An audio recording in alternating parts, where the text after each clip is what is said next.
Please welcome Jen Klein, Director of White House Gender Policy Council. Good afternoon, everyone. I'm Jennifer Klein, the Director of the White House Gender Policy Council. Thank you so much for joining us today at the launch of the White House Task Force to address online harassment and abuse. I'd like to thank Vice President Harris for launching the task force today, along with Attorney General Garland and Surgeon General Murty.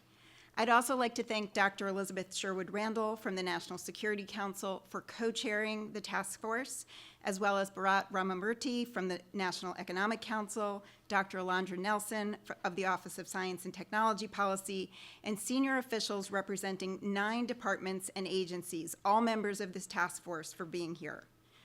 Earlier today, the President signed a presidential memorandum officially establishing this task force, advancing the Biden-Harris administration's commitment to prevent and address all forms of gender-based violence wherever it occurs. This task force will address the pervasive problem of online harassment and abuse, which disproportionately targets women, girls, and LGBTQI+ people. It will focus on 5 broad areas. First, prevention. Second, services and support for survivors. Third, research to better understand the scope and impact of the problem. Fourth, accountability. And fifth, the connection between online harassment, hate, and extremist violence. Within 180 days, this task force will present recommendations in each of these areas, including policies and programs for the government, as well as the private sector and civil society. At today's inaugural meeting, we'll hear from survivors, prosecutors, legal scholars, and victim advocates who will share their recommendations. To get us started, it is my pleasure to introduce Sloane Stephens, U.S. Open tennis champion, survivor, and mental health advocate.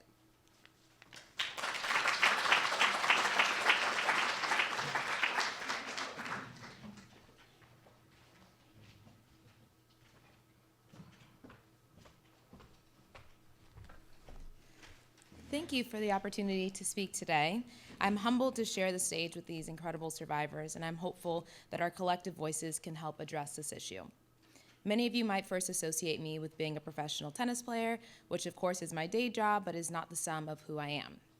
I'm a daughter, a sister, a wife, and I am more than an athlete, more than a label. Yet all of that is disregarded when people online seek to harass me and harm me. No matter whether I win or lose, someone online is mad and they will make it known. There have been times when I'm walking off the court after a loss and not even thinking about anything related to tennis, and I'm just worried to see what will be on the other end of my phone because I know what will be waiting for me when I unlock it.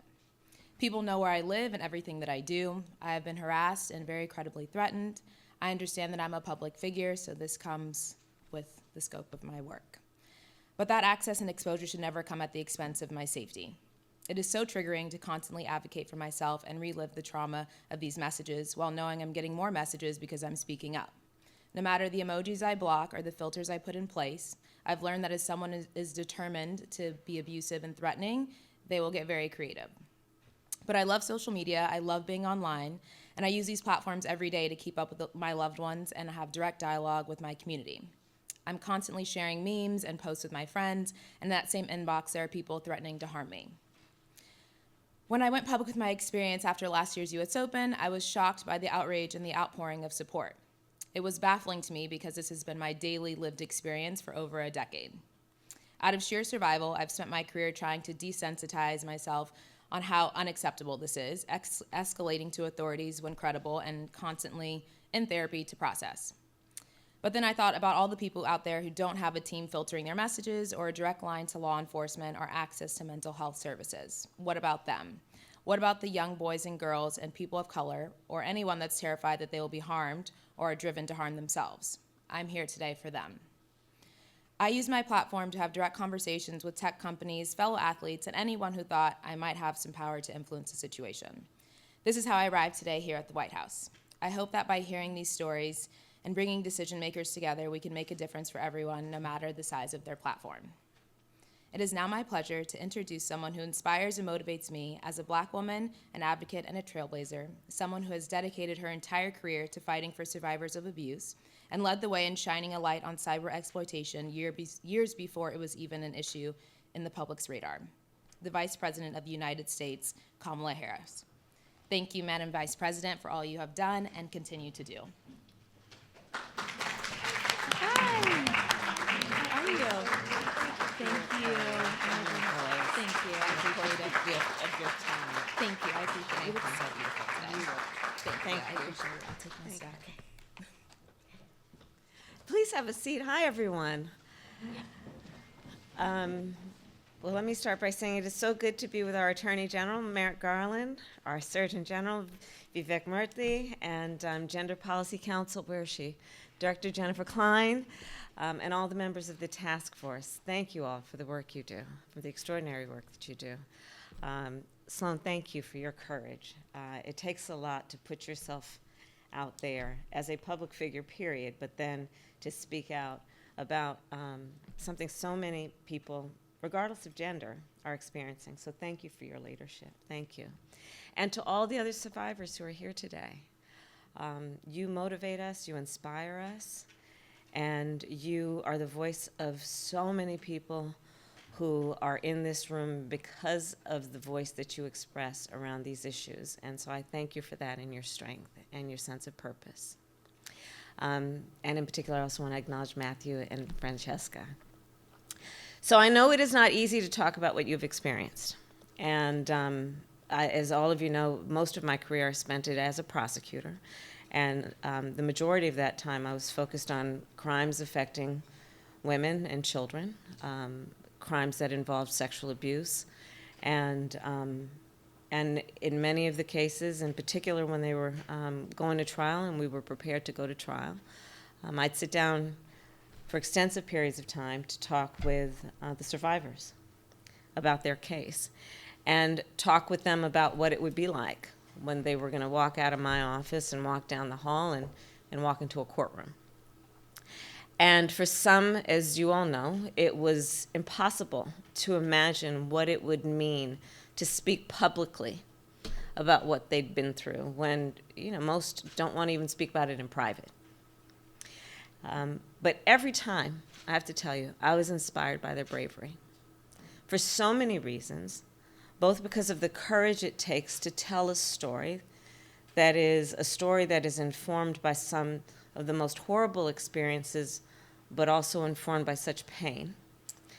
But I was also inspired because, again, the courage that it takes to be that voice. When I would prosecute a case, and the prosecutors here know that, it was I would stand in front of the jury, and I would say, Kamala Harris for the people. And the charging document would not be the name of the victim or survivor versus the defendant. It was the people versus. Because you see, in our form of justice, we have rightly said that individual should not be made to fight alone. A harm against her, against him, against them is a harm against all of us as a society. And so it is with that spirit that we are doing the work we are doing today to convene and to inaugurate this task force. Understanding this affects all of us if it affects any one of us. And we, therefore, all of us, have a responsibility to stand together, to support those who have gone through this, but to also recognize they shouldn't have to be alone fighting on this issue. So that's the spirit with which we convene today, and the spirit with which we are doing this work. And I will tell you, as Attorney General, many of you know when I was in California, I prosecuted the first case in the country of an operator of a cyber exploitation website. And I'll never forget, my office was mostly in Sacramento, and we were dealing with the case, if you know, California, in another part of the state, and I flew down to meet with the person who was actually handling the case I went through the files to see where were we, what was going on, what were we going to do about this case. Because it was, in many ways, a case of first impression, although it wasn't, when we thought about the pathology of what was at play, when we thought about we call it the MO, modus operandi, right? When we talked about and thought about how it was being done, what was motivating it, and how it was making that victim and that survivor feel. So, yes, it was the first in the nation, but we'd seen that kind of stuff before.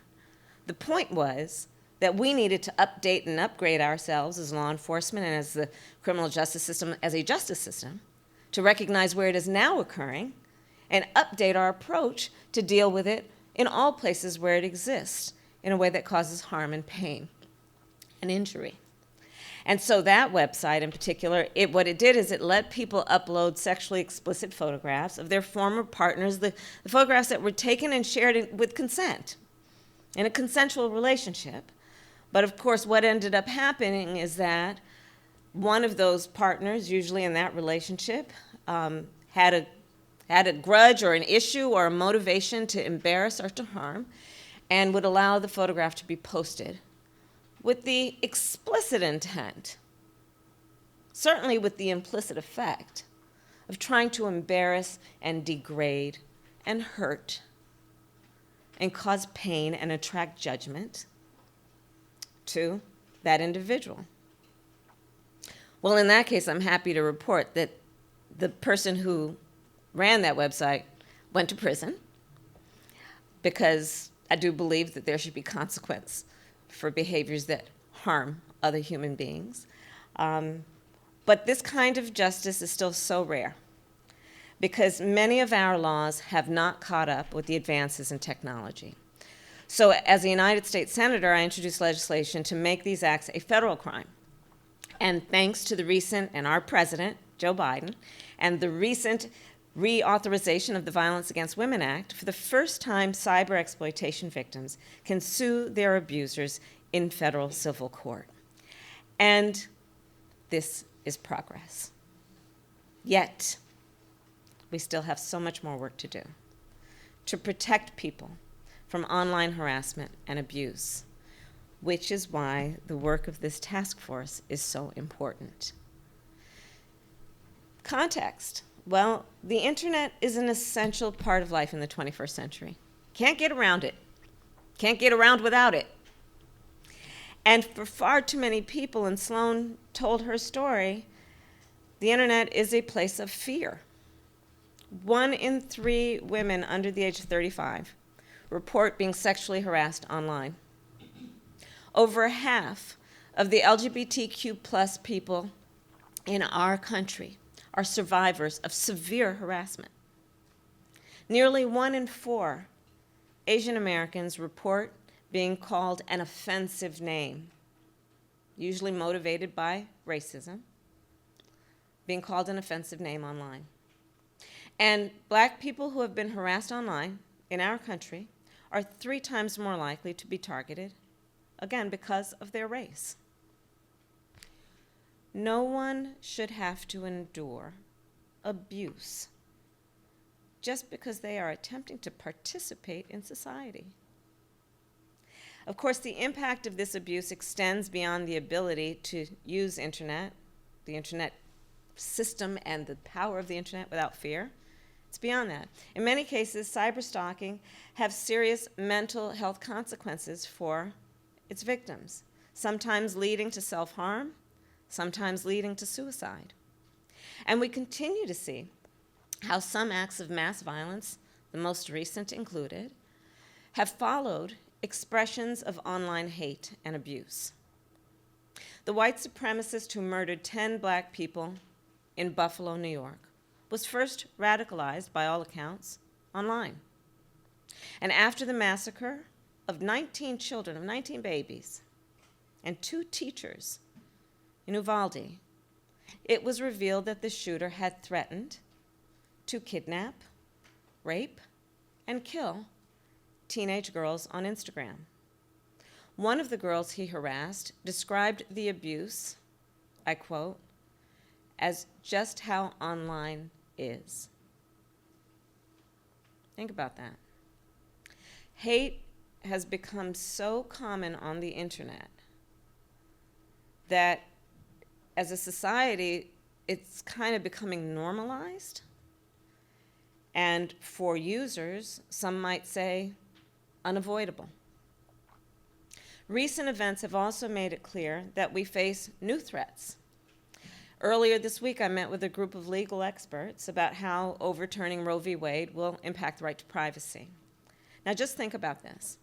In states where abortion is criminalized, an abuser could purchase a woman's location history through a data broker. This is a realistic scenario. If that history shows that she sought an abortion out of state, he could then turn it over to law enforcement in a jurisdiction that has deemed that a crime. This is a horrifying possibility for that woman.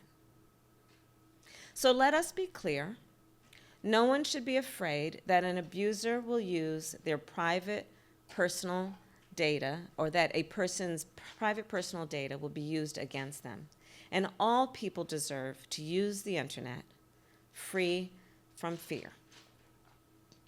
This task force, then, will tackle a threat that has been far too real for far too many people for far too long. And the recommendations of this group and the extended group of experts and those who have been advocates in this space for so long, the collective work will help modernize the federal government's response to violence against women and people of all genders. It will lead to more evidence-informed policies and interventions, and it will support more federal funding to address online harassment and abuse, including grants to train law enforcement and prosecutors. It is incumbent on all of us, government, local law enforcement, and the tech sector, to respond to the task at hand with a sense of urgency. So I thank you all for your tireless fight and for your advocacy, for your strength to prevent these harms from happening in the first place and to hold perpetrators accountable. And the President and I look forward to hearing all of your recommendations. Thank you all so very much. Thank you.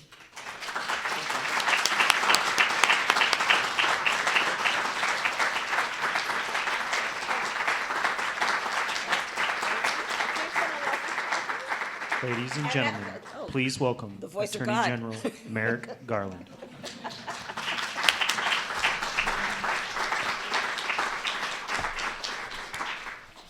Thank you, Madam Vice President, for convening this important meeting and for telling me where to stand. Thanks to Sloan Stevens, Matthew Herrick, Francesca Rossi, Marianne Franks, Carrie Goldberg, and Melissa Diaz for being with us today to share your experiences and your recommendations, which I know will inform our work in the days ahead. Online criminal harassment and abuse are serious offenses. They are easy to commit and often difficult to investigate, and they inflict devastating and long-lasting harm on victims who are disproportionately women, children and young adults, and members of the LGBTQ+ community. Preventing and addressing online criminal harassment and abuse requires a whole-of-government approach, and that is why the Department of Justice is eager to take its role, take part in the critical work of this task force. Today, I'd like to briefly outline 3 areas of focus for the Justice Department. First, we are expanding our capacity to prevent online criminal harassment and abuse. Our Office of Violence Against Women is using every resource at its disposal to combat cyberstalking and misuse of technology by abusers, including through its Stalking Prevention, Awareness, and Resource Center, which provides education and training at the local, regional, statewide, and national levels. OVW has also funded important work that is underway to collect nationally representative data on cyberstalking in the United States. This data will help us assess the scope and the nature of these crimes, as well as determine survivors' access to services and any unmet needs. We look forward to sharing the report and its findings, which will be published later this year. In addition, thanks to the 2020 VAWA reauthorization, the department has begun work to establish and maintain a national resource center on cyber crimes against individuals, which will provide resources, training, and technical assistance to prevent, enforce, and prosecute cyber crimes against individuals. Those cyber crimes include the use of technology to harass, threaten, stalk, and extort, as well as the non-consensual distribution of intimate images. The department has also requested $10 million for grant programs authorized under VAWA for states, Indian tribes, and local governments to step up their own efforts to prevent and respond to cybercrimes. Second, we are expanding our capacity to prosecute online criminal harassment and abuse. Our 94 United States Attorney's offices across the country, with the support of our criminal division, are working in partnership with law enforcement at all levels to successfully prosecute these cases. Our OVW grant program supports specialized training for law enforcement partners to identify, investigate, and bring cyber stalking cases and provide survivor-centered services. And in the months ahead, the Justice Department will implement important provisions from VAWA aimed at improving our enforcement efforts.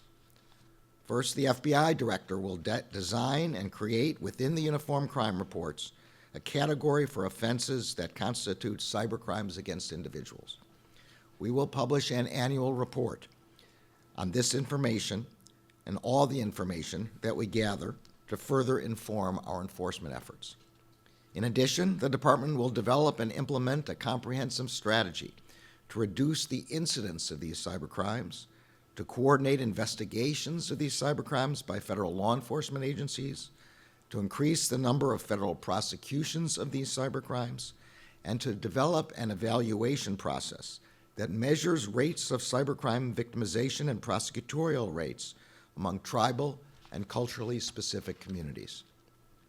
Finally, we are expanding our capacity to protect and support the survivors of these crimes. The Office of Victims of Crime will award $3 million to victim services organizations through the Advancing the Use of Technology to Assist Victims of Crime program. This program will support initiatives that use technology to increase access to services and information about victims' rights, enhance service providers' understanding of technology-facilitated gender-based violence, and strengthen the responsiveness of victim service organizations supporting survivors of this type of violence.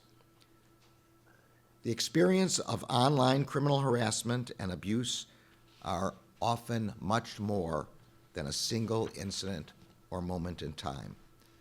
Online criminal harassment and abuse can be life-altering and sometimes life-shattering, which endures long after the crime has occurred. We are committed to relentlessly investigating these crimes, bringing to justice those who perpetrate them, and providing support for the survivors. Thank you all for your attention to the task. We look forward to our shared work in the days ahead. It's now my honor to introduce my fellow general, the Surgeon General of the United States.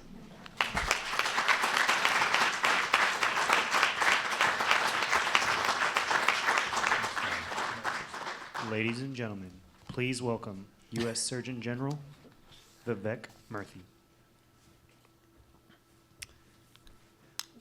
Well, thank you, everyone, for being here today. I want to first thank the Vice President Harris and Attorney General Merrick Garland, all of my colleagues who are here across government for their leadership and commitment to addressing online harassment and abuse.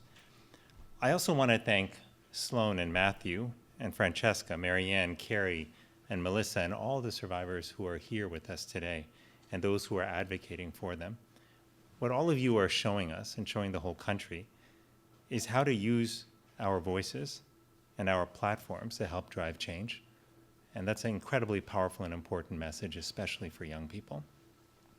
I also want to thank my friend HHS Secretary Javier Becerra, who could not be here today, but who shares deep concern about the bullying and abuse that's taking place online, and who earlier this year kicked off a national mental health tour to address mental health challenges that have been made worse by the pandemic. But most of all, I want to thank all of the experts, advocates, and survivors who are here, because your courage to stand up, to speak out, and to share your expertise and experience, that's going to help make these efforts that we are announcing today a success.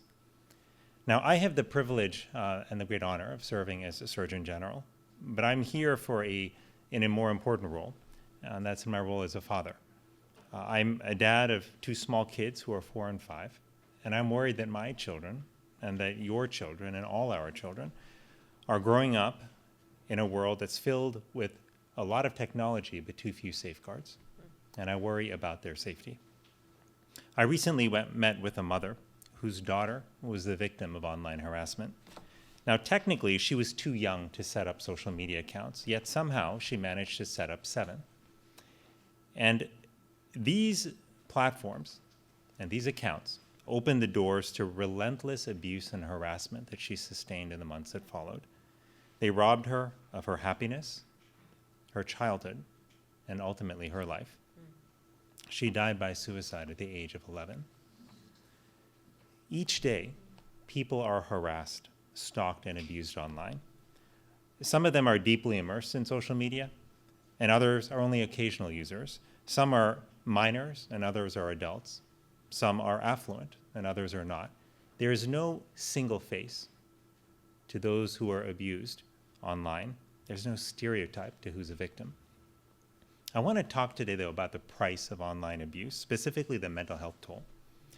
I just returned from a youth mental health summit in Los Angeles, and it was organized in response to a Surgeon General's advisory that I issued recently on youth mental health. And one of the young women that I met there spoke about how the harassment and public shaming that she endured on social media had taken a profound toll on her self-esteem. It had contributed to anxiety and had damaged her overall mental health and well-being. It's a story shared by too many people, especially women and girls, members of the LGBTQ community, and people from communities of color.